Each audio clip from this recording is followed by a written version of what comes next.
ایک مکھی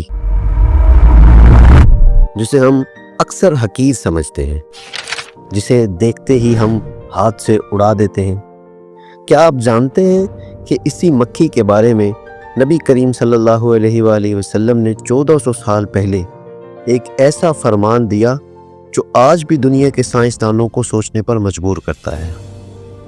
آپ علیہ السلام نے فرمایا، جب تم میں سے کسی کے برتن میں مکھی گر جائے تو اسے مکمل طور پر ڈبو دو، کیونکہ اس کے ایک پر میں بیماری ہے اور دوسرے میں شفا۔ ایک پر میں بیماری اور دوسرے میں شفا، یہ بات اس زمانے میں کہی گئی جب نہ جراثیم کا علم تھا، نہ مائکروسکوپ ایجاد ہوا تھا اور نہ بیکٹیریا دریافت ہوئے تھے۔ تو کیا یہ محض ایک روحانی ہدایت تھی یا اس کے پیچھے کوئی سائنسی حکمت بھی پوشیدہ ہے؟ آئیے آج ہم اس حدیث کو تاریخ، تحقیق اور ایمان کی روشنی میں سمجھنے کی کوشش کرتے ہیں۔ یہ حدیث بخاری میں روایت ہے۔ حضرت ابو ہریرہ اس کے راوی ہیں، جس کا مفہوم ہے کہ جب تم میں سے کسی کے برتن میں مکھی گر جائے تو اسے پورا ڈبو دو، پھر نکال دو، کیونکہ اس کے ایک پر میں بیماری اور دوسرے پر میں شفا ہے۔ یہ حدیث صحیح بخاری میں موجود ہے، جو اہل سنت کے نزدیک سب سے مستند کتاب ہے۔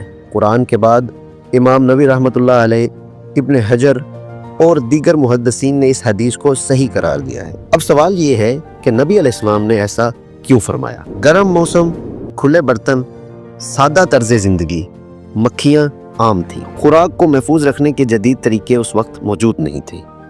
اگر مکھی پانی یا دودھ میں گر جائے تو لوگ اکثر اسے ناپاک سمجھ کر پھینک دیتے۔ نبی علیہ السلام نے یہاں ایک علمی حل دیا، برتن کو ضائع نہ کرو بلکہ مکھی کو مکمل ڈبو کر نکال دو۔ یہ ایک معاشرتی سہولت بھی تھی اور ایک علمی اشارہ بھی۔ یہ سمجھنا ضروری ہے کہ جرم تھیوری 19ویں صدی میں لوئس پاسچر اور رابرٹ کوچ کے ذریعے سامنے آیا، یعنی نبی کے فرمان کے تقریباً 1200 سال بعد۔ اس سے پہلے لوگ بیماری کو بد روحوں، بد قسمتی یا ماحول کا نتیجہ سمجھتے تھے، لیکن حدیث میں بیماری کو ایک مادی سبب سے جوڑا گیا، یعنی مکھی کے پر سے۔ یہ خود ایک حیران کن اشارہ ہے، یعنی ماڈرن مائکرو بایولوجی کے مطابق گھریلو مکھی گندگی، کوڑے، مردار اور فضلے پر بیٹھتی ہے، جس کے جسم اور پروں پر متعدد قسم کے بیکٹیریا چپک سکتے ہیں۔ ایکوائل، سالمونیلا، شیگیلا یا اسٹیفولوکس، یہ بیکٹیریا انسانی بیماریوں کا سبب بن سکتے ہیں۔ تو حدیث کا پہلا حصہ، ایک پر میں بیماری، سائنسی طور پر قابل فہم ہے۔ اب آتے ہیں دوسرے حصے کی طرف، دوسرے پر میں شفا۔ کیا واقعی ایسا ممکن ہے؟ سائنس نے دریافت کیا ہے کہ مکھیوں کے جسم پر صرف بیکٹیریا ہی نہیں ہوتے، بلکہ بیکٹیریوفیجز بھی ہوتے ہیں۔ ایسے وائرس ہوتے ہیں بیکٹیریوفیجز جو مخصوص بیکٹیریے کو مار دیتے ہیں۔ مائکروسکوپک جنگ جاری رہتی ہے، یعنی ایک بیکٹیریا بیماری اور دوسرا بیکٹیریوفیجز بیکٹیریا کو ختم کرنے والا۔ کچھ تحقیقی مطالعوں میں یہ بھی پایا گیا ہے کہ اینٹی مائکروبیل پیپٹائڈز مکھیوں کے جسم پر موجود ہو سکتے ہیں، جو جراثیم کی افزائش کو کم کرتے ہیں۔ ممکن ہے کہ اس کے جسم پر موجود مخالف جراثیم عناصر بھی مائع میں شامل ہو جائیں۔ یہ ایک نظریاتی وضاحت ہے جو حدیث کے الفاظ کے ساتھ ہم آہنگ ہو سکتی ہے۔ امام ابن حجر نے فتح الباری میں لکھا ہے کہ اس حدیث میں طبی حکمت پوشیدہ ہے، جسے اس وقت کے لوگ پوری طرح نہ سمجھ سکے۔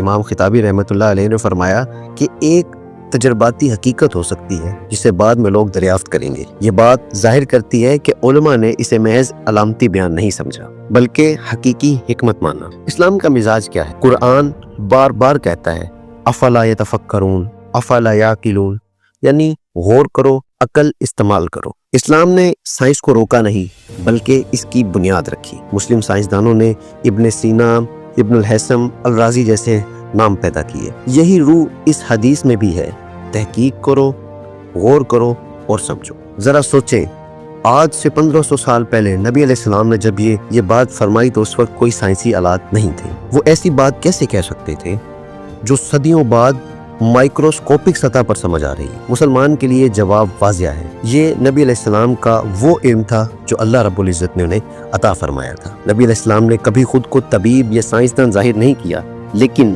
آپ کے فرامین میں کائناتی حکمت جھلکتی ہے۔ 1500 سال پہلے فرمائی ہوئی بات ماڈرن لیب ایکسپیریمنٹ سے صحیح ثابت ہو چکی ہے۔ سائنس آہستہ آہستہ ان حقائق کو سمجھ رہی ہے جن کی طرف نبی علیہ السلام نے اشارہ فرمایا تھا۔ مکھی ایک چھوٹی مخلوق ہے، لیکن اس کے ذریعے اللہ ہمیں یہ سکھا رہا ہے کہ علم محدود ہے اور وحی وسیع ہے۔ اس سے ظاہر ہوتا ہے کہ نبی علیہ السلام صرف ایک معلم نہیں بلکہ رب کائنات کے سچے اور آخری رسول بھی ہیں۔ اگر آپ چاہتے ہیں کہ ہم نبی کریم علیہ السلام کے فرامین کو سائنس اور تحقیق کی روشنی میں سمجھنے کی کوشش کریں تو ویڈیو کو لائک کریں، چینل سبسکرائب کریں اور کمنٹ میں لکھیں یا رسول اللہ۔